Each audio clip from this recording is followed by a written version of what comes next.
ఏలూరు జిల్లా పోలవరం నియోజకవర్గం చీలుకుమిల్లి మండలం బరిలంకపాడు ప్రభుత్వ గిరిజన బాల గురుకుల జూనియర్ కళాశాల ఫ్రెషర్స్ డే కార్యక్రమంలో ముఖ్య అతిథిగా పోలవరం ఎమ్మెల్యే చిరి బాలరాజు పాల్గొన్నారు. ఈ సందర్భంగా ప్రతి విద్యార్థి తాను ఎంచుకున్న లక్ష్యం చేరే వరకు పోరాడాలని పిలుపునిచ్చారు. తాను కూడా సామాన్య కుటుంబంలో పుట్టి కష్టపడి చదివి అనుకున్న లక్ష్యమైన ఎమ్మెల్యే స్థాయికి చేరానన్నారు. తల్లిదండ్రులు తమ పిల్లలపై ప్రత్యేక శ్రద్ధ చూపాలన్నారు. కష్టపడితేనే ప్రతిఫలం దక్కుతుందని బాలరాజు తెలిపారు. ప్రభుత్వం తరపున పాఠ్య పుస్తకాలు విద్యార్థులకు అందజేశారు.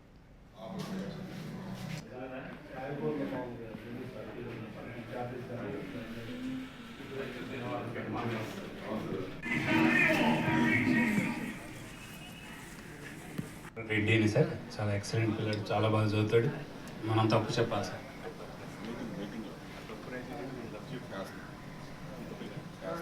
తర్వాత ఏపీఆర్ కాలేజ్ ఫ్రెషర్స్ డేని ఉన్నటువంటి యాజమాన్యం ఘనంగా ఏర్పాటు చేయడం జరిగింది.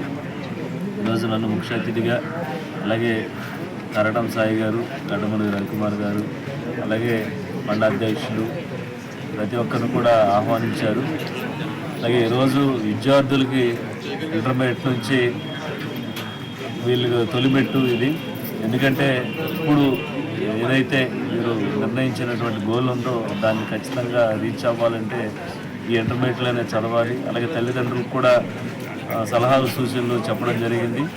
తప్పకుండా ఏదైతే వీరు విద్యార్థులు తల్లిదండ్రులు ఇద్దరు కమ్యూనికేషన్స్లో ఈరోజు మన భావి తరాలకి మీరు ఒక ఆదర్శంగా నిలవాలి. ఇక్కడ ఉన్నటువంటి విద్యార్థులు వారికి సందేశం ఇచ్చి తప్పకుండా వారు మంచి బాటలో నడవాలని వారికి చెప్పడం జరిగింది. అలాగే తల్లిదండ్రులకు కూడా వారిపై ప్రత్యేకమైన దృష్టి పెట్టి వారు చదువులు కానీ ఉద్యోగ అవకాశాలు కానీ ఎక్కువ కల్పించేటువంటి దృష్టి పెట్టడానికి కూడా చెప్పడం జరిగింది.